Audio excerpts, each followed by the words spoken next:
Hello everybody, my name's Nicola and welcome back to my channel. This is the Frugal Cottage, where we talk all things money to help you on your financial journey. Today's video is all about the things I have stopped buying in order to make me more money, or maybe that should be save me more money.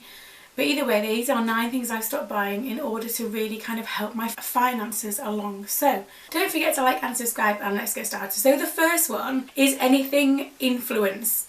And I mean that in the nicest way. And I am the worst person for scrolling through TikTok, Instagram, all those kind of sites and be kind of bombarded with all these different products that apparently I need in my life. And I can see how easily it is to be sucked into that, oh, I need that to live this certain lifestyle, or I only need that to look this certain way, and all that kind of thing. And I think that it's really easy to just, again, especially with like TikTok shop and kind of links to Amazon and whatever else, it's so easy to buy these things. And before you know it, you might have spent quite a lot of money on things that you've seen that are posted by other people online. And I've tried, where possible, to not do this, so to not be influenced by people I watch online. And don't get me wrong, I watch a lot of different people online, and you know, I subscribe to lots of people, I follow lots of people. And yes, sometimes I might be genuinely interested in the product that they're showing. And I have lots of products from different small businesses. I have quite a lot of planner stickers because I do a lot of journaling now. I've got lots of different art prints in my office because they bring me joy. I've got different money things and different money kind of Etsy shops and things like that.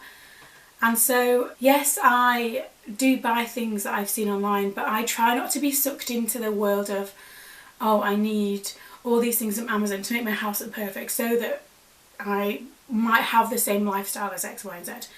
TikTok particularly is really bad for this. So the first one is try not to buy anything that I've been influenced on by online. And I'm not saying that it's easy, because it really isn't. I'd be the first person to say that. But I have, on the whole, stopped buying things that I have been shown during my really aimless scrolling on a night time. But it's easier said than done, especially if you're someone who's quite an impulse shopper. Kind of seeing that and wanting that and envying that kind of lifestyle can be really difficult to then say, no, I don't need it. So that's something to be wary of, or not wary of, but more mindful of, is things that people are showing you online. The second one is, and this is a big one for lots of people, is items on sale. So you know, there's the Black Friday sale, there's Boxing Days, there seems to be sales quite a lot of the year, to be fair. And it is so easy to think that you're getting a bargain because something is reduced by 30%, 50%, 70%, whatever the reduction is. It's not an item on sale if you weren't going to buy the item in the first place. So you're still spending money. Yes, it might be less money, but if you weren't going to buy that item, and therefore again it's quite impulsive, then you're not saving money by doing that. You're still spending money. Yes, it's less, but it's money that you're still spending. And if it's something that's not really on your list of things that you need, then you really shouldn't be buying it at all, should you? So items on sale can be perceived as such a bargain, but again, if it's not something that you need or something that you really, really want, it doesn't matter whether it's on sale or not. And so items on sale, I rarely buy. I sometimes have things like sat in my Amazon basket or like my Amazon wish list and keep an eye on those. 9 times out of 10 they're still in there because it's not gone down enough if I'd wanted it. And do I want it that much? Probably not really. And so leaving it there to see if it goes on sale. Like the Black Friday sales can seem so good, but actually most of the time it's not something I would want anyway. So just be mindful of that when you're next looking at sale items. And the third one here kind of, I guess, links into this. The third one for me is fast fashion. So if you've watched my channel before, or kind of been on my Instagram or any of my social media channels, you will have no doubt seen me at some point talk about or post about the fact that I really, really hate clothes shopping. That's not a new thing. I don't really remember a time when I enjoyed clothes shopping, and so it's not something I actively go out and kind of do and enjoy and stuff like that. But the third one for me is fast fashion, in terms of I am not going to follow trends in fashion, if that's not obvious. I don't follow what's new in, what's going to be trending, all of that kind of stuff. And therefore I don't buy lots of fast fashion things that maybe would go out of style kind of next year or so.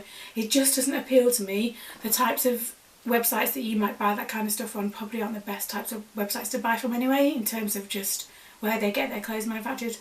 But also because things are cheap, because they tend to be, again, you get carried away, though it's only £6.99, £7.99 or whatever, and then all of a sudden you've got all these clothes that weren't expensive individually but together make up quite a big number.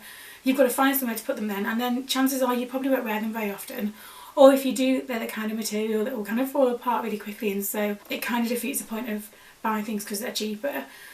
So I tend to avoid buying things fast fashion. To be fair, I rarely buy clothes, and if I do buy clothes, they tend to be from very certain shops that I know will last the test of time, and so it's not something that I know will happen all the time. I hate clothes shopping so much. So yeah, just be mindful of that, especially because lots of adverts pop up all the time when you're scrolling on social media for all these cheap things in terms of these clothes, and I know that can be tempting. Number 4 is the latest version of something. So this can be the latest phone, the latest gadget, the latest anything really. I don't do that for 2 reasons. First of all, generally most of the time the version I've got of something is totally fine. So having the brand new, like I've got a work colleague who gets the latest iPhone no matter how much that costs. And they're really expensive when they first come out. And he's totally fine with that, and it's his choice and it's his lifestyle or whatever. It just seems like if you wait a year or two for that same phone, it's still going to be just as good, but it's not going to be as expensive, and it'll still do all the same things it did at the start when it was brand new, but it might be half the price or less so.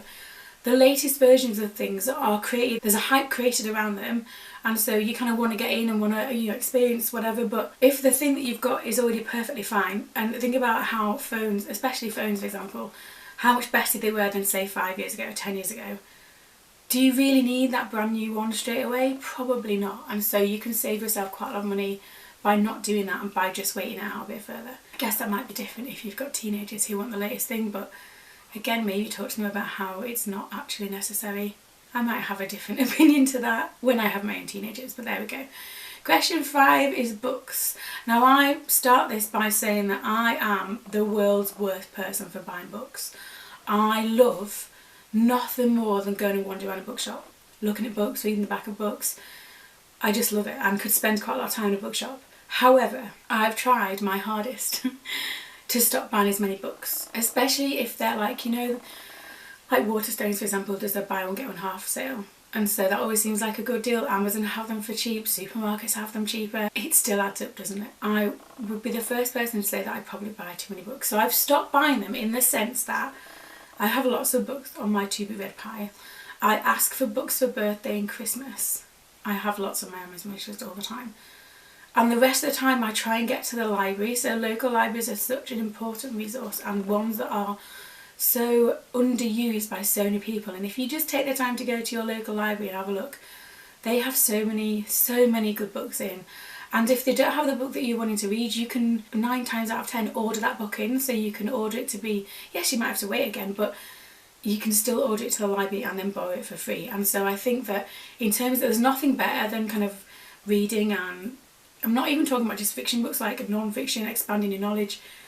Reading is so important on so many levels, and I'd be the first person to encourage my own children to read, and anybody really, but it's just being mindful about how much that costs. And I don't know about you, but most of the time there are some books which I would read again, but most of the time I would read a book once and then it kind of sits on the bookshelf.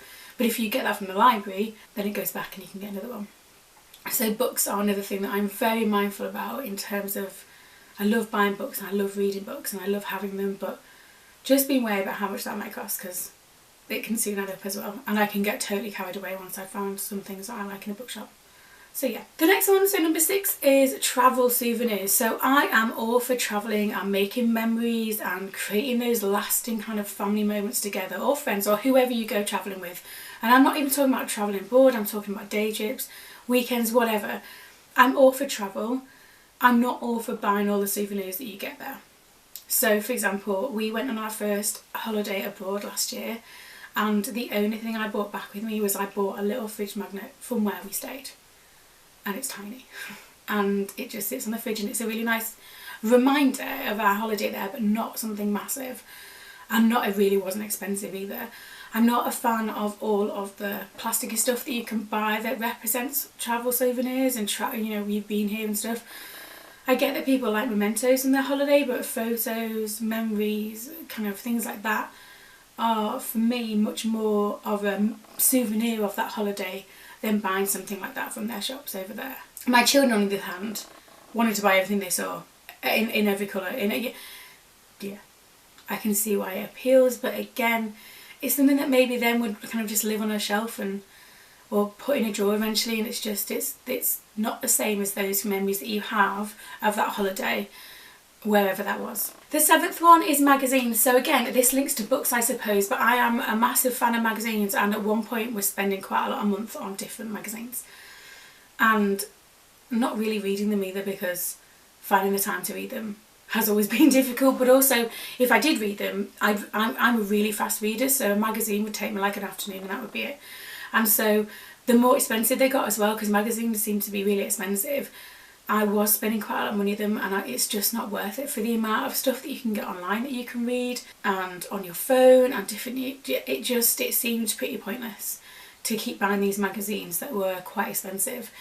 Now I buy my children magazines sometimes. Again, they're quite expensive, but they do last them longer than they'd last me, so I do buy them sometimes. But I've stopped buying magazines completely, because again, especially some of them, they want you to live that kind of lifestyle that they are portraying in these magazines, and then it kind of makes you feel like you need to buy X, Y, Z to then have that lifestyle as well. And it all feeds into that, I guess, wanting more from what you already have and not being content with what you already have. And so magazines are a big part of that, so I've stopped buying them. I couldn't tell you the last time I bought a magazine for myself. Number 8, and this might seem a weird one or quite a strange one to mention in a thing that I've stopped buying, but number 8 is alcohol. Now, that makes me sound like I was buying alcohol all the time, and I wasn't. I'm not really a big drinker and never have been. I love a mulled wine at Christmas or kind of December time. I love nothing more than that. And if we were going on kind of like out for a meal or like a date night, if you've seen my recent videos, you'll know that that's so not a thing anymore. I'd like a cocktail occasion and stuff, but I now apart from I was buying mulled wine at Christmas, not buying any alcohol at home, or not buying any alcohol to have at home, or I'm not going anywhere anyway, so don't buy it when we're out. But I had started getting the habit of buying it every week to have in the fridge, and I just, again, it just adds quite a lot of money to your, I was buying it in the supermarket, but it still adds quite a lot to your food bill. And I was sat drinking by myself, which is pretty sad, I realise, and it just wasn't necessary, and it wasn't worth the amount of money, and it just isn't needed. And so that money can be kind of best used elsewhere.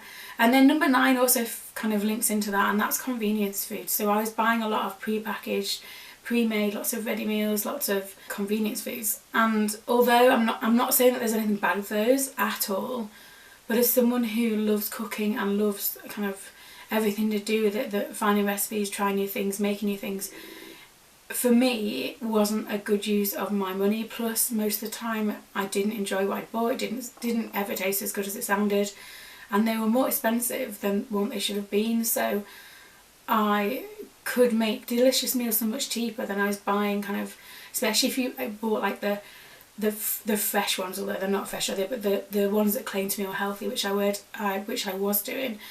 And then they just didn't live up to the expectation of what that was going to taste like, but they were quite expensive at the time. And I'm not saying that I would never buy them, because I totally do, and we always have frozen pizzas in the freezer, and sometimes when I get home from work, the last thing I want to do is cook. And if you've seen, I did a video recently where I did a massive batch cook with me to kind of stop myself from buying these. I'll leave a link below to that down below.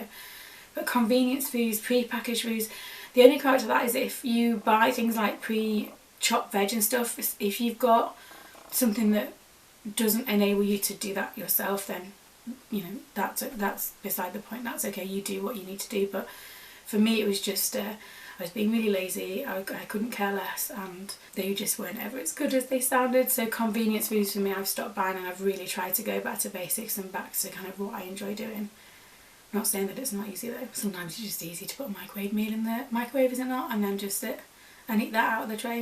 Is that just me? But these are the 9 things I've stopped buying, and the reason why I kind of focus on these is it's just money that I have or don't have. I mean, my budget is really tight now, but it's money that I am now not wasting in certain areas that really weren't bringing my life any joy in the long term.